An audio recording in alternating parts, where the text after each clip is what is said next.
ਬੰਦੇ ਨੂੰ ਹੁਸ਼ਿਆਰ ਹੋਣਾ ਚਾਹੀਦਾ, ਤੇਜ਼ ਹੋਣਾ ਚਾਹੀਦਾ, ਲੇਕਿਨ ਓਵਰ ਕਲੈਵਰ ਨਹੀਂ ਹੋਣਾ ਚਾਹੀਦਾ। ਕਈ ਵਾਰੀ ਬੰਦੇ ਬਹੁਤੇ ਚਲਾਕ ਬਣਦੇ ਜੁੱਤੀਆਂ ਖਾ ਲੈਂਦੇ ਨੇ ਤੇ ਕੁਝ ਆਪਣੀਆਂ ਹੁਸ਼ਿਆਰੀਆਂ ਦੀ ਵਜ੍ਹਾ ਤੋਂ ਜਾਨੂ ਹੀ ਜਾਂਦੇ ਰਹਿੰਦੇ ਨੇ। ਨਿੱਕੀ ਜਿਹੀ ਮਿਸਾਲ ਹੈ, ਬੜੀ ਤਵੱਜੋ ਦੇ ਨਾਲ ਸੁਣਿਓ ਇਹਨੂੰ।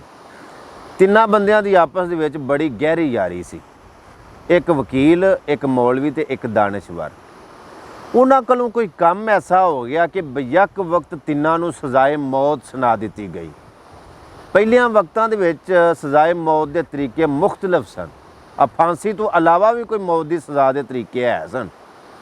ਉਦੋਂ ਤਰੀਕਾ ਇਹ ਸੀ ਵੀ ਇਹ ਐਡਾ ਕੁ ਸਾਰਾ ਪੱਥਰ ਇੱਕ ਰੱਸੀ ਨਾਲ ਵੱਜਿਆ ਹੁੰਦਾ ਸੀ ਤੇ ਉੱਤੇ ਇੱਕ ਫਿਰਕੀ ਹੁੰਦੀ ਸੀ ਤੇ ਉਹ ਰੱਸੀ ਫਿਰਕੀ ਦੇ ਵਿੱਚੋਂ ਕੱਢ ਕੇ ਨਾ ਤੇ ਬੰਦੇ ਨੇ ਹੱਥ ਦੇ ਵਿੱਚ ਫੜੀ ਹੁੰਦੀ ਸੀ।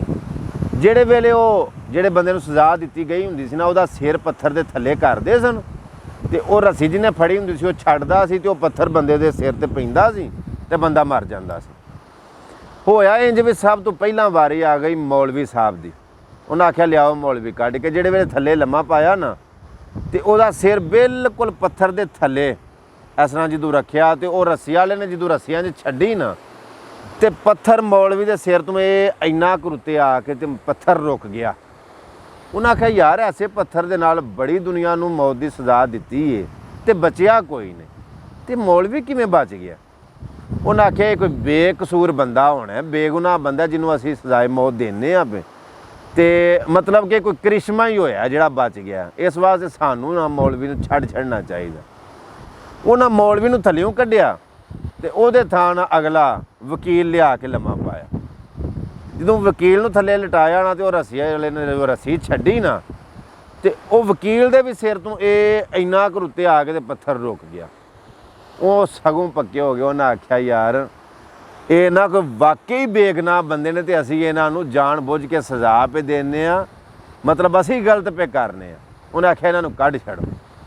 ਹਾਈ ਉਹਨੂੰ ਕੱਢਣ ਲੱਗੇ ਨੇ ਤੇ ਉਹ ਜਿਹੜਾ ਦਾਨਿਸ਼ਵਰ ਸੀ ਨਾ, ਜਿਹੜਾ ਆਪਣੇ ਆਪ ਨੂੰ ਬਹੁਤਾ ਚਲਾਕ ਤੇ ਬਹੁਤਾ ਤੇਜ਼ ਸਮਝਦਾ ਸੀ, ਸਿਆਣਾ ਸਮਝਦਾ ਸੀ, ਉਹ ਆਖਿਆ ਤੁਸੀਂ ਸਦਾਈ ਹੋ, ਬੇਵਕੂਫ ਹੋਏ, ਇਹ ਕਾਹਦੇ ਕੋਈ ਮਤਲਬ ਬੜੇ ਨੇਕ ਬੰਦੇ ਨੇ।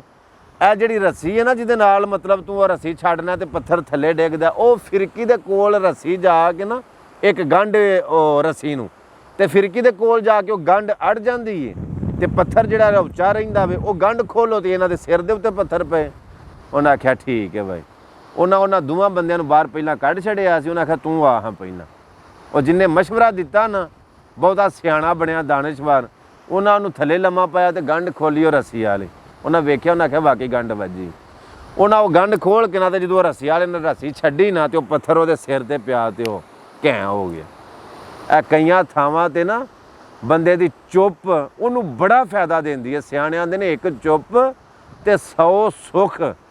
ਕੁਝ ਲੋਕ ਆਪਣੀ ਜ਼ੁਬਾਨ ਦੀ ਵਜ੍ਹਾ ਤੋਂ ਜੁੱਤੀਆਂ ਖਾ ਲੈਂਦੇ ਨੇ। ਕਿੰਜ ਕਿਸੇ ਵਿਆਹ ਦੇ ਉੱਤੇ ਕੋਈ ਟੁਰ ਗਿਆ ਬਹੁਤਾ ਸਿਆਣਾ, ਆਪਣੇ ਆਪ ਨੂੰ ਵਾਹਵਾ ਚਾਤਰ ਤੇ ਚਲਾਕ ਸਮਝਦਾ ਸੀ, ਉੱਥੇ ਗਿਆ ਨਾ ਤੇ ਨਿਕਾਹ ਤੋਂ ਬਾਅਦ ਰੋਟੀ ਸ਼ੋਟੀ ਖਾ ਕੇ ਤੇ ਮੁੰਡੇ ਵਾਲਿਆਂ ਵੱਲੋਂ ਇੱਕ ਬੰਦਾ ਉੱਠਿਆ ਤੇ ਉਸ ਆਖਿਆ ਮੈਂ ਮੁੰਡੇ ਦਾ ਮਾਮਾ। ਇੱਧਰੋਂ ਇੱਕ ਉੱਠਿਆ ਤੇ ਉਸ ਆਖਿਆ ਮੈਂ ਕੁੜੀ ਦਾ ਮਾਮਾ। ਉੱਧਰੋਂ ਇੱਕ ਉੱਠਿਆ ਤੇ ਉਸ ਆਖਿਆ ਮੈਂ ਮੁੰਡੇ ਦਾ ਤਾਇਆ।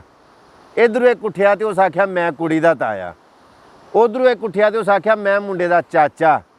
ਇੱਧਰੋਂ ਇੱਕ ਉੱਠਿਆ ਤੇ ਉਸ ਆਖਿਆ ਮੈਂ ਕੁੜੀ ਦਾ ਚਾਚਾ। ਉੱਧਰੋਂ ਇੱਕ ਉੱਠ ਪਿਆ ਤੇ ਉਸ ਆਖਿਆ ਮੈਂ ਮੁੰਡੇ ਦਾ ਯਾਰ।